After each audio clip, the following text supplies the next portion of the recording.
ایک دفعہ حضرت عیسیٰ علیہ السلام بارش کی دعا مانگنے کے لیے نکلے۔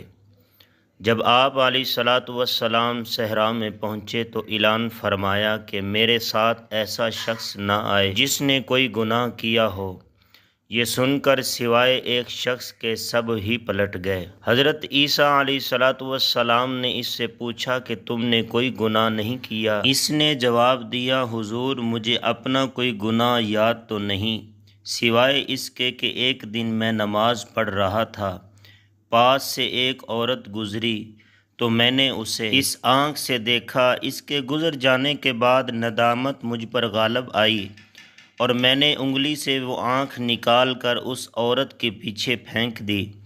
یہ سن کر حضرت عیسیٰ علیہ السلام نے فرمایا، تم اللہ عز و جل سے دعا کرو، میں تمہاری دعا پر آمین کہوں گا۔ جب انہوں نے دعا مانگی تو آسمان پر بادل چھا گئے، بارش برسنے لگی اور لوگ سیراب ہو گئے۔